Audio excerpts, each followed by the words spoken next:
오바댜서입니다. 오바댜서 1장 1절에서 9절까지입니다. 오바댜 1장 1절에서 9절까지 다같이 한 음성으로 읽겠습니다. 시작. 오바댜의 묵시라. 여호와께서 에돔에 대하여 이와 같이 말씀하시니라. 우리가 여호와께로 말미암아 소식을 들었나니 곧 사자가 나라들 가운데에 보내심을 받고 이르기를 너희는 일어날지어다. 우리가 일어나서 그와 싸우자 하는 것이니라. 보라, 내가 너를 나라들 가운데에 매우 작게 하였으므로 네가 크게 멸시를 받느니라. 너의 마음의 교만이 너를 속였도다. 바위 틈에 거주하며 높은 곳에 사는 자여, 네가 마음에 이르기를 누가 능히 나를 땅에 끌어내리겠느냐 하니 네가 독수리처럼 높이 오르며 별 사이에 깃들일지라도 내가 거기서 너를 끌어내리리라. 여호와의 말씀이니라. 혹시 도둑이 네게 이르렀으며 강도가 밤중에 네게 이르렀을지라도 만족할 만큼 훔치면 그치지 아니하겠느냐? 혹시 포도를 따는 자가 네게 이르렀을지라도 그것을 어물마쯤 남기지 아니하였겠느냐? 네가 어찌 그리 망하였는고? 에서가 어찌 그리 수탈되었으며 그 감춘 보밀이 어찌 그리 빼앗겼는고? 너와 약조한 모든 자들이 다 너를 쫓아 변경에 이르게 하며 너와 화목하던 자들이 너를 속여 이기며 네 먹을 것을 먹는 자들이 네 아래에 함정을 파니 네 마음에 지각이 없음이로다. 여호와의 말씀이니라. 그날에 내가 에돔에서 지혜 있는 자를 멸하며 에서의 산에서 지각 있는 자를 멸하지 아니하겠느냐. 드마나 네 용사들이 놀랄 것이라. 이로 말미암아 에서의 산에 있는 사람은 다 죽임을 당하여 멸절되리라. 아멘. 자, 오늘 보는 첫 말씀은 오바댜서입니다. 그래서 오바댜라는 그 선지자의 이름의 뜻은 하나님의 종, 그러니까 하나님의 사역자, 하나님의 일꾼이라는 겁니다. 그러니까 대놓고 내가 여호와의 종이다, 내가 여호와의 일꾼이다, 그렇게 공개적으로 나섰다는 것이죠. 그러면 이게 얼마나 생활의 반경이 좁아지고 얼마나 그 삶이 조심스러워지고 그 위협적이겠습니까? 근데 그걸 두려워하지 않았다는 겁니다. 그러니까 뭐 어떤 행동하면서 어디 가서 교회 다닌다고 말하지 마. 어디 가서 편하지 마. 이거 안 좋은 거예요. 우리는 종교의 자유가 있는 사회에서도 그렇게 살잖아요. 근데 여기는 아주 살벌한 사회였거든요. 각종의 그 종교들이 이렇게 싸우는 이런 사회였는데도 분명히 자기의 신분을 정확하게 말하고 있습니다. 그리고 이 오바댜가 받은 말씀은 어떤 형태라고 이야기하냐면 묵시라 이렇게 말합니다. 이 묵시라는 말은 뭐냐면 하나님이 아주 역동적으로 보여주시는 것에 대해서 우리가 아주 잠잠하고 신중하게 받아들이는 것, 보는 것, 그것을 묵시라고 이야기합니다. 그러니까 하나님은 아주 열심히, 아주 생생하게 그것을 보여주는데 우리가 그것이 개입할 만한 것이 없다는 겁니다. 우리가 어떤 것을 그것을 더할 일도 없고 이것은 마땅하지 않다고 뺄 만한 일이 아니라 하나님이 생생하게 보여주는 것에 대해서 우리는 가만히 보고 잠잠하고 신중하게 그것을 받아들이는 것이 중요하다 이것입니다. 그러니까 묵시뿐만 아니라 우리가 하나님의 말씀 받을 때 가감해서는 안 된다고 이야기하잖아요. 여기다가 더 치거나 이것을 더 뺄 수는 없다고 이야기하잖아요. 왜요? 하나님이 최선을 다해서 주신 것이기 때문에 우리가 부족한 것으로 그것을 메울 수 없다는 것처럼 오바댜도 그 묵시의 말씀을 그렇게 받았다고 이야기하고 있습니다. 그래서 1절 중간에서도 뭐라고 표현하고 있냐면 우리가 여호와께로 말미암아 소식을 들었다 이럽니다. 이 소식은 여호와께로부터 들은 것이다 이렇게 이야기하는 것이죠. 우리가 하나님의 말씀을 이 성경을 받을 때도 하나님께서 말씀한 것이다. 이 출처는 어디냐? 하나님으로부터다. 이렇게 받을 때 그 말씀이 아주 무겁고 귀하게 받아들일 수 있을 거라고 믿습니다. 자, 그러면서 이 말씀을 받아야 할 대상은 누구라고 이야기하냐면 에돔이라 이렇게 이야기합니다. 이 에돔은 요단강 건너서 그 오른쪽에 위치한 야곱의 손위 형제 에서의 후손들을 말하는 것입니다. 한때는 형제였으나 이제 원수가 되어버린 것이죠. 이스라엘과의 적대관계가 된 나라가 이 에돔입니다. 그런데 이스라엘과의 적대관계 이것만이 중요한 말이 아니라 어쩌면 그보다 더 하나님을 거역하는 상태에 이르게 되었다. 누가요? 에돔이요. 한때는 형제였고 아버지 이삭, 할아버지 아브라함의 자손이었는데 하나님의 자손 또한 하나님과 대적이 되는 관계가 되었다. 이렇게 말하는 것이죠. 그래서 오바댜를 통한 그 묵시의 말씀은 오늘 1절 하반절에서 뭐라고 이야기하냐면 사자가 나라들 가운데에 보내심을 받고 이르기를 너희는 일어날지어다. 우리가 일어나서 그와 싸우자. 이렇게 말씀하고 있습니다. 여기서 사자들이라는 것은 뭐냐면 소식 전달하는 자들이 하나님의 말씀, 하나님의 메시지를 들고 왔다 이러는 겁니다. 그러니까 사자라는 것은 무엇이냐? 심부름하는 자라는 것입니다. 근데 심부름이 뭡니까? 보내는 자의 권위를 가지고 그 말씀을 전한다는 것이죠. 그래서 각 나라의 대사들도 무엇입니까? 그 나라를 대표하고 그 국민과 나라를 대표하는 자와 마찬가지로 이 사자는 하나님의 말씀을 가지고 하나님을 대표하는 자가 와서 모든 사람들을 독려하고 있다는 것입니다. 그래서 우리가 이럴 때 우리는 뭡니까? 사자 혼자가 아니겠죠. 사자 혼자서 내가 이 일을 해결하겠다는 뜻이 아니라 우리가 이렇게 하자고 말하는 것은 말씀을 전달하는 사자, 그리고 이 말씀을 받아야 되는 자가 있죠. 이 말씀을 들어야 하는 그 예언자들, 그 예언자들과 더불어 또 어떤 자들이 있습니까? 이스라엘 신앙 공동체, 이 말씀 모두를 듣고 순종해야 될 이스라엘 신앙의 모든 공동체들, 이 모두를 포함하는 것이 무엇입니까? 우리가입니다.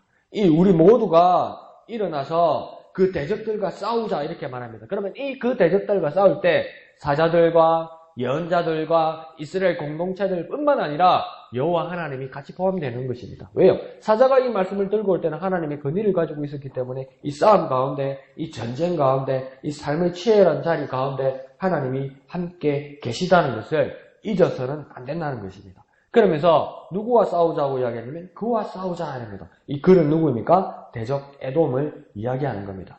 그래서 2절에는 이 대적들에 대해서 하나님은 이미 무엇을 하셨다고 2절에 말씀하고 있냐면 내가 곧 나 하나님이 너를 곧 에돔을 작게 하고 멸시받게 하였다 이렇게 이야기합니다. 그런데 가만히 생각해보면 작아지려고 노력하고 멸시받으려고 애쓰는 사람이나 나라나 공동체는 아무데도 없습니다. 그러면 왜 에돔이 작아지고 멸시를 받게 되었을까? 3절에 그렇게 된 이 지경이 된 그 이유를 3절에서는 뭐라고 말하냐면 너희 마음의 교만이 너를 속였다 이렇게 말합니다. 너 에돔이 나름대로 자신만만한 용기 그리고 마음과 생각과 그 계획이 나중에는 어떻게 된 겁니까? 교만하게 되었다. 무례하고 속이고 게을러지고 방심하고 나빠지더라 이렇게 말하는 겁니다. 그러니까 교만은 어떤 것이냐면 스스로가 스스로를 속이는 지경이 되더라 이 말입니다. 착각하게 되더라는 겁니다. 그런데 대단하게 자신을 속이게 되더라는 겁니다. 믿음의 순작용은 무엇입니까? 우리가 보이지 않는 것도 바라는 것도 실상이요 보지 못하는 것에 증거가 되다 보니까 믿음은 먼저 고백하고 먼저 움직이면 뭡니까? 그 실상이 따라오게 되는 것이죠. 그것이 믿음의 실체였죠. 그런데 이 교만도 무엇입니까? 스스로 자꾸 자기를 속이게 되고 스스로 자기를 그렇게 암시하게 되면 뭡니까? 자기가 자기를 속이는 것을 알지 못하는 지경까지 가게 된다는 겁니다. 이것이 무서운 교만의 그 뭘까요? 역작용? 그런 것들이죠.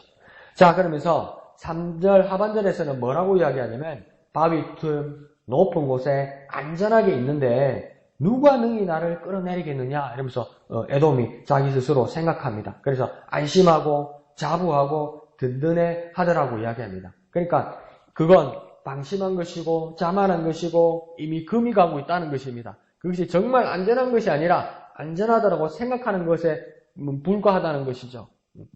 그러면서 4절에서 하나님은 뭐라고 이제 말씀하고 있냐면 너 에돔이 독수리처럼 높여 오르며 별들 사이에 깃들여서 숨어 있을지라도 내가 곧 나 하나님이 거기서 곧 바위 틈 높은 곳 독수리 나는 높은 곳 별 사이에 있을지라도 그런 너 에돔을 교만한 너 에돔을 끌어내리리라 이렇게 말씀하십니다. 그러니까 가장 안전한 자리에 있다고 생각할지라도 여기서 보면 가장 안전한 것은 무엇입니까? 하나님 앞에 인정받을 때 가장 안전한 겁니다. 최선을 다해서 내가 가장 안락하고 안전하고 포근한 자리를 만들지라도 그게 단 하나 하나님의 인정이 없고 하나님의 손길이 없으면 제일 취약한 겁니다. 근데 우리의 삶의 자리 가운데서도 눈 한번 찔끔 감고 잠시만 이거 하나님 눈 한 번만 감아주시면 나 이거 괜찮을 것 같던데 그게 가장 취약한 겁니다. 왜요? 하나님의 인정이 없잖아요. KS가 없잖아. 어떤 감리사가 도장 한 번 안 찍어줬잖아요. 그게 아무리 말 잘해놨어도 우리 바깥말로 야매입니다. 야매. 그러니까 우리 믿음의 신앙의 야매가 되면 얼마나 무서운 겁니까? 아무리 돈 들여서 죄송합니다. 떡을 치려놔도 그게 하나님 인정 도장이 없으면 그건 야매입니다. 야매. 어떻게 보면 믿음의 반대는 야매입니다. 야매. 하나님 인정이 없는 야매죠. 그러니까 조금만 더 쉽게 한번 생각해 볼까요? 에돔이 자꾸 내가 이렇게 하고 있을 때 정작 여호와의 말씀은 주 여호와인 내가 심판하고 형벌하신다 이렇게 말하는 겁니다. 에돔이 자꾸 내가 하니까 괜찮을 거다 이러는데 진짜 내가 말씀하시는 여호와 하나님께서 심판하시고 형벌하시면 그건 끝이 나버린다고 말하는 것이죠. 우리의 삶에서도 나 자신에 대해서 내가 이렇게 말하기 전에 내가라고 말하는 여호와 하나님의 말씀을 들어야 된다는 겁니다. 자꾸 나 자신에 대해서 내가 이렇게 내 자신에 대해서 내가라고 말하기 전에 진짜 내가라고 하는 하나님의 말씀을 먼저 들어야만 한다는 것입니다. 그래야 그렇게 해서 교만해서 겸손으로 돌이켜야만 한다는 것이죠. 그러면서 5절 이후로는 하나님의 심판이 얼마나 엄중하고 철저할지를 예고하고 경고하고 계십니다. 5절에서 뭐라고 이야기하냐면 도둑이 강도가 와도 만족할 만큼 곧 원하는 만큼 가지고 그치는 것이 당연하다. 그러니까 도둑이 어느 집에 들어와서도 손 2개인데 호주머니에 제한되어 있고 가져온 주머니 얼마인데 그거 다 채우고 나면 더 가져가지 못한다는 겁니다. 그리고 포도를 따는 자가 얼만쯤 남기지 그것을 완전히 다 가져가지 못한다. 예. 아무리 능력 있고 아무리 능숙한 자라도 완전하게 기계처럼 그것을 싹 다 훑어서 가져가는 경우는 없다고 이야기하는 겁니다. 그런데 5절 끝에서 너 에돔은 어찌 그리 망하였는고 이 말은 무엇입니까? 완전히 남김없이 다 멸망했다는 것을 한탄하는 것입니다. 남긴 거 하나 없이 망하게 되었다. 도둑이 들어도 남는 게 있고 포도를 따도 흘려놓은 게 있는데 에돔 너희가 망하는 것은 하나도 남김없이 그렇게 망하게 되었다. 그래서 그러다 보니까 6절에서는 뭐라고 말씀하시냐면 수탈되었다. 곧 강제로 빼앗기고 또한 감춘 보물도 다 들켜서 빼앗기고 말았다. 이렇게 말하고 있습니다. 그래서 7절에는 이런 난국에 약조한 동맹 친구들이 도움이 되겠습니까? 잘 지낼 때, 부강할 때 우리 친구하자, 우리 동맹하자, 우리 약조를 맺자 그렇게 이야기하죠. 그런데 이제 계약 파기 정도가 아니라 그 계약을 맺었던 그 친구와 우국의 나라들이 뭔가 쫓아내기까지 했다고 이야기합니다. 이전에 화목하게 잘 지내던 친구들도 속여서 이겨먹고 굴복시키기 시작합니다. 또 뭐라고 말씀하고 있습니까? 7절 중간에 먹을 것을 같이 먹던 자들이 함정을 파고 빠지게 만들고 있습니다. 그러니까 이것을 저 상대가 나쁘다고 말하기 전에 오늘 7절에서는 뭐라고 합니까? 이렇게 당하니까 너를 당하게 만드는 이전에 저 동맹국인 저 나라들이 저 친구들이 정말 나쁘다 이렇게 말하기 전에 그 원인을 뭐라고 이야기하냐면 너 에돔의 마음에 지각이 없어서 그런다. 슬기롭지도 못하고 지혜롭지도 못하게 되었다. 왜 갑자기 무식하게 되었을까요? 왜 갑자기 판단하지 못하게 되었을까요? 사람이 갑자기 그럴 수도 있나요? 왜 자신만만하던 그 사람이 왜 이렇게 사리를 분별하는 못하는 자들이 되었을까요? 갑자기 그럴 수도 있나요? 그러나 오늘 3절에서 그 이유를 정확하게 말합니다. 마음의 교만이 자신을 속여서 그렇다 이렇게 얘기합니다. 교만하면요 보이는 게 없다는 겁니다. 교만하면요 판단이 서지 않는다는 겁니다. 교만하면요 정말 좁아진다는 겁니다. 지각이 없게 되었다고 이야기하는 겁니다. 자, 그러더니 8절에서는 우리는 모두 심지어 교만한 에돔과 같은 이들도 뭐라고 이야기하냐면 오직 여호와의 말씀을 들어야 한다 이렇게 말하는 겁니다. 이 교만을 탈출할 수 있는 방법이 무엇이냐? 여호와의 말씀을 듣는 것이다. 교만은 나만 보이는 것인데 나를 내려놓으면 나 외에 다른 것이 보이기 시작하는데 나 외에 진짜 원인이 보이기 시작하더라는 겁니다. 그것이 무엇입니까? 여호와의 말씀이더라고 이야기하는 겁니다. 그래서 지혜 있다고 8절에 지혜 있다고 착각하는 자, 지각 있다고 자만하고 교만하는 자는 참 지혜와 참 지식을 하나님 말씀 앞에서 무엇입니까? 다 멸망당한다. 다 사라지게 된다. 그러니까 이걸 다시 한번 생각해 보면요. 너 교만하지? 너 지각 있다고 착각하지? 이렇게 하는 게 아니고요. 스스로 지각이 있다고 생각하고 스스로 지혜가 있다고 생각하잖아요. 그러니까 이건 뭡니까? 자멸하는 겁니다. 심판받기 전에 뭡니까? 자멸하는 겁니다. 스스로 멸망하는 겁니다. 스스로 함정을 파는 겁니다. 그 안타까운 상황을 무엇입니까? 하나님의 말씀으로 깨닫게 된다 이겁니다. 이게. 그러니까 진작에 해야 된다는 거죠. 좀 빨라 해야 된다는 거죠. 출발부터. 그러니까 지금은 이렇게 해놓고 나중에 좀 어떻게 해볼게요. 그런 가능성은 거의 없다는 겁니다. 저도 뭐 어릴 때 이렇게 막 전도하다 보면 하나님 말씀을 신뢰하고 친구들도 막 이래서 야 우경아 내가 고등학교만 가고 나면 내 대학 입학만 하고 나면 뭐라더라 또 내 직장만 가고 나면 내 그때 교회 갈게 이렇게 진짜 철석같이 약속하고 막 손잡고만 눈 마주친 친구들 있잖아요. 거의 알아요. 그게 뭡니까? 나중에 이거입니다. 거의 힘듭니다. 그럼 이전까지는 예수를 믿기 이전까지는 뭡니까? 자기 자신을 위하여 자기 자신이 판단하면서 살아가겠다는 건데 그게 뭡니까? 착각이고 교만이라는 겁니다. 교만해서 뭡니까? 겸손한 자리로 돌아오려고 하는 그 시간은 뭡니까? 이미 늦을 수도 있다는 겁니다. 그러니까 우리 삶의 시작에서부터 이 말씀을 들었을 때부터 겸손하게 하나님을 의지하며 하나님의 뜻을 따라 살아가야만 한다는 것이죠.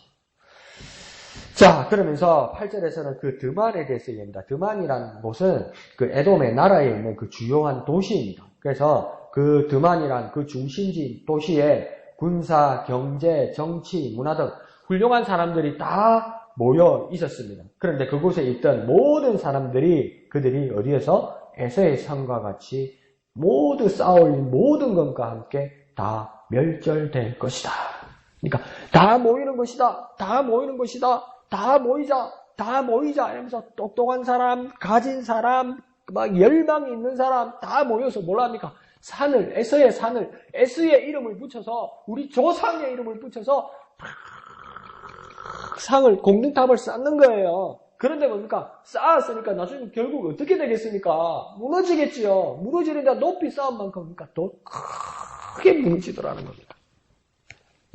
하나님 없이 높이 열심히 쌓으면 쌓은 만큼 열심히 올라갑니다. 높이 올라갑니다. 처음부터 안 되는 거 아니라는 거예요. 이게 무서운 거예요.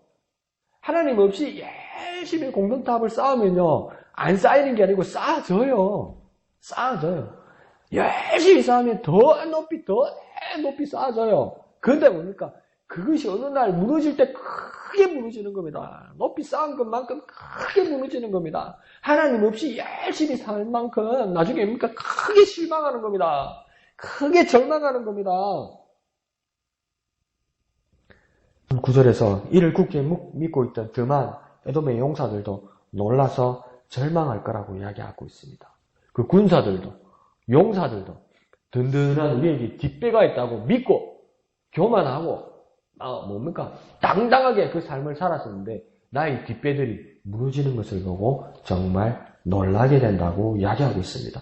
어쩌면 놀란 자들은 에돔의 드만의 용사들과 그 똑똑한 사람들, 유력자들 뿐만 아니라 이들을 정벌하려 온 하나님의 군사들도 똑같이 놀라며 깨닫게 될 것이다. 그래서 우리의 삶은 어떠해야 하겠습니까? 나를 속이는 교만을 버리고 그릇된 것은 끌어내리고 바른 것을 세우시는 하나님 말씀 가운데 있어야 합니다. 그렇게 우리는 겸손해야만 합니다. 겸손할 때 하나님께서 붙드시고 하나님께서 인도하시고 하나님 말씀과 하나님 옆에 쌓아진 그 견고한 성 가운데 견고한 탑 가운데 든든한 산 가운데 그렇게 살아가는 저와 여러분 되시기를 거룩하신 예수님의 이름으로 축원드립니다. 기도하겠습니다. 거룩하신 아버지 하나님 은혜를 감사합니다. 우리를 속이는 교만한 말과 멸시하는 그것을 멸하는 하나님의 말씀을 깊이 깨닫고 분별하며 우리의 교만한 자리에서 내려와서 스스로와 스스로를 속이는 그 지경에서 떠나와서 겸손하게 하나님의 말씀을 붙드는, 하나님 말씀 앞에 순종하는, 하나님 말씀과 더불어 쌓아가는 우리의 삶이 될 수 있도록 주님 인도하여 주옵소서. 겸손하게 우리 비고 비인 자리에 충만하신 하나님의 말씀 임하셔서 단단한 믿음의 삶을 살아갈 수 있도록 주여 붙들어 주시옵소서. 모든 것을 감사드리며 거룩하신 예수님의 이름으로 간절히 기도합나이다. 아멘. 이 시간 말씀을 생각하시면서 기도하시고 또한 진해지역 복음을 기도하실 때 우리 목양교회를 위해서 또 기도해 주시기를 부탁드립니다. 2019년 하늘나라의 씨앗이 되자는 하나님 말씀 붙들고 다 같이 기도해 주시기를 부탁드립니다. 또 오늘 밤 9시 금요 기도회 있습니다. 모두 기억하시고 또 참여해 주시기를 부탁드립니다. 주말 사역자들, 예배당 명와 식당 사역자들을 위해서 또 기도해 주시고 또한 특별히 또 주일 찬양대와 말씀을 전하시는 담임 목사님을 위해서 또 기도해 주시기를 부탁드립니다. 큐팅하는 모임과 오후 예배를 위해서도 기도해 주시고 함께 해 주시기를 부탁드립니다. 연약한 지체들을 기억하시고 또 기도해 주시기를 부탁드립니다. 그리고 각자의 기도의 제목을 가지고 이 시간 다 같이 기도하겠습니다. 거룩하신 아버지 하나님, 은혜를 감사합니다. 하나님 아버지, 우리 자신을 속이는 그 교만에서 벗어날 수 있도록 하나님 그 교만의 자리에 들어가지 않도록 하나님 우리를 인도하여 주시옵소서. 겸손하게 하나님 말씀 가운데 살아